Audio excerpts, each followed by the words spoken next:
응급실 복도였습니다. 조 선생님이 병상에 누워 계셨습니다. 과로로 쓰러진 것이었습니다. 의사는 말했습니다. 일주일만 늦었어도 큰일 날 뻔했다고 말입니다. 그 순간 조 선생님의 손에서 스마트폰이 떨어졌습니다. 화면에는 부동산 앱이 켜져 있었습니다. 매물 가격을 확인하다가 쓰러진 것이었습니다. 병상 옆에 아내가 울고 있었습니다. 한 달 전부터 병원 가자고 했지만 조 선생님은 거절했었습니다. 바쁘다고, 이번 주말에 좋은 매물 나온다고 말했었습니다. 그 주말에 조 선생님은 쓰러졌습니다. 집값은 올랐지만 건강은 무너졌습니다. 그리고 아내의 눈빛에서 신뢰도 무너지고 있었습니다. 오늘 이 이야기를 시작하는 이유는 간단합니다. 너무 많은 분들이 아파트 가격만 보느라 정작 더 중요한 것들이 무너지고 있다는 사실을 모르고 계시기 때문입니다. 집값은 천천히 오르거나 내립니다.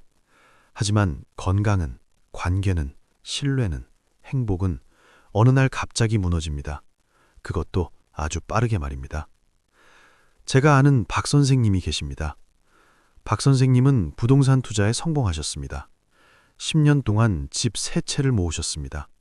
재산은 크게 늘어났습니다. 주변에서는 부러워했습니다. 하지만 박 선생님 자신은 행복하지 않았습니다. 그 10년 동안 무엇을 잃었을까요? 첫째는 건강이었습니다. 본업과 투자를 병행하느라 쉬지 못했습니다.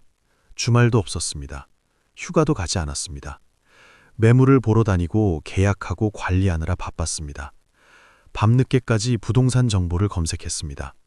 제대로 자지 못했습니다. 식사도 거르기 일쑤였습니다. 몸이 보내는 신호를 무시했습니다. 가슴이 답답해도 참았습니다. 두통이 있어도 진통제로 버텼습니다. 피로가 쌓여도 커피로 버텼습니다. 병원 갈 시간이 아까웠습니다. 그 시간에 매물 하나라도 더 보는 게 낫다고 생각했습니다. 결국 58에 큰 병을 얻었습니다. 심근경색이었습니다. 수술을 받았습니다. 다행히 살았지만 후유증이 남았습니다. 이제는 무리할 수 없는 몸이 되었습니다. 약을 평생 먹어야 합니다. 정기 검진을 받아야 합니다. 스트레스를 피해야 합니다.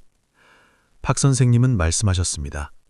집은 3채가 되었지만 건강은 절반이 되었다고. 이제 와서 후회해도 소용없다고 하셨습니다. 건강을 잃으면 모든 것을 잃는다는 말을 뼈저리게 느꼈다고 토로하셨습니다. 집값보다 건강이 더 빨리 무너졌던 것입니다. 둘째로 무너진 것은 가족이었습니다. 이 여사님의 경우를 보겠습니다. 이 여사님은 부동산에 몰두하셨습니다. 아침에 일어나면 시세를 확인했습니다.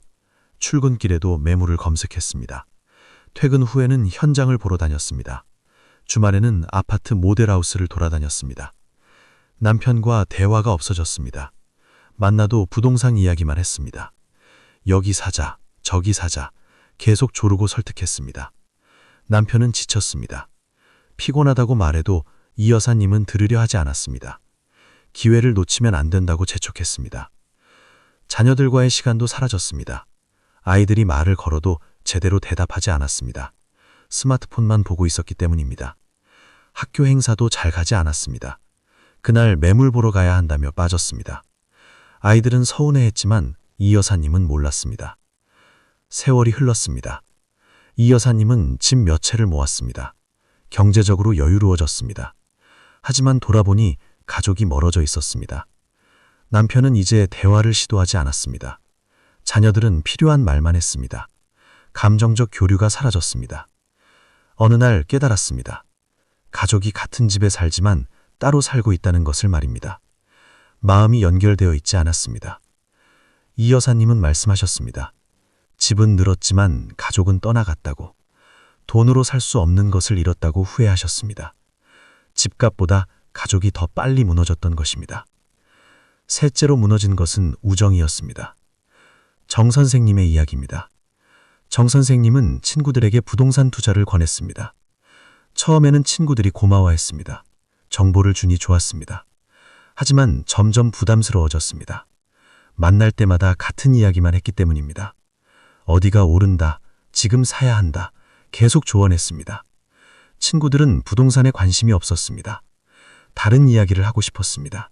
취미나 여행이나 일상 이야기를 나누고 싶었지만 정 선생님은 부동산 이야기만 했습니다. 더 심각한 문제가 생겼습니다. 친구 중 한 명이 정 선생님의 조언을 따라 집을 샀습니다. 그런데 집값이 떨어졌습니다. 친구는 손해를 봤습니다. 정 선생님은 억울했습니다. 강요한 것도 아닌데 왜 자기 탓이냐고 생각했습니다. 관계가 틀어졌습니다. 그 친구는 연락을 끊었습니다. 다른 친구들도 거리를 두기 시작했습니다. 모임에 정 선생님을 부르지 않았습니다. 정 선생님은 외로워졌습니다. 친구들이 왜 그러는지 이해할 수 없었습니다. 자신은 선의로 조언한 것뿐인데 말입니다.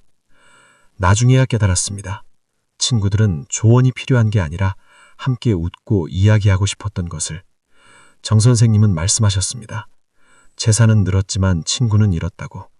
외로움은 돈으로 채울 수 없다고 하셨습니다. 집값보다 우정이 더 빨리 무너졌던 것입니다. 넷째로 무너진 것은 자존감이었습니다. 최 선생님의 이야기입니다. 최 선생님은 집값에 일희일비했습니다. 집값이 오르면 기분이 좋았습니다. 자신이 대단해 보였습니다. 남들보다 잘났다고 느꼈습니다. 하지만 집값이 떨어지면 우울해졌습니다. 자신이 초라해 보였습니다. 실패자처럼 느껴졌습니다. 자존감이 집값에 매여 있었습니다. 자신의 가치를 재산으로 평가했습니다. 사람으로서의 가치는 생각하지 않았습니다. 얼마나 착한지, 얼마나 성실한지, 얼마나 사랑받는지는 중요하지 않았습니다. 오직 얼마나 가졌는지만 중요했습니다. 이런 생각은 최 선생님을 불행하게 만들었습니다. 항상 남과 비교했습니다. 누구는 더 큰 집에 산다. 누구는 더 비싼 동네에 산다. 계속 비교하고 질투했습니다. 만족할 수 없었습니다.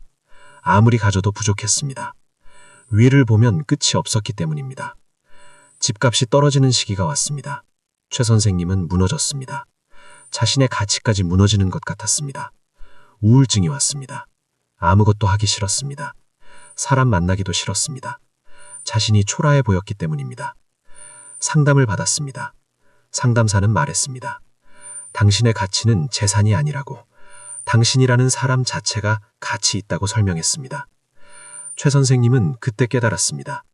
자존감을 잘못된 곳에 두고 있었다는 것을 말입니다. 집값보다 자존감이 더 빨리 무너졌던 것입니다. 다섯째로 무너진 것은 현재의 행복이었습니다. 한 할머니의 이야기입니다. 할머니는 평생 절약하며 살았습니다. 집을 사기 위해서였습니다. 외식도 안 했습니다.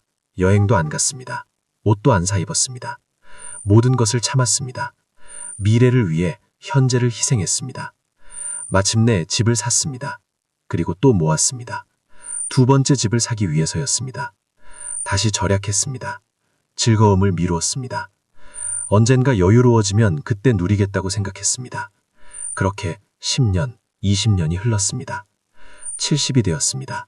집도 생기고 돈도 모았습니다. 이제 편하게 살 수 있을 것 같았습니다.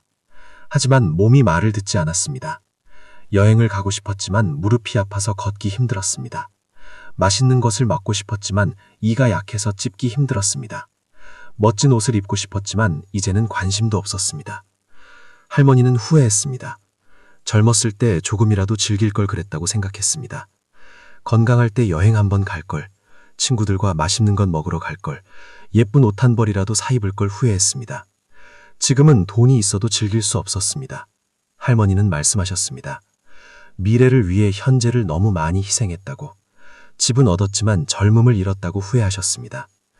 행복은 나중에 오는 것이 아니라 지금 만드는 것인데 그것을 몰랐다고 토로하셨습니다.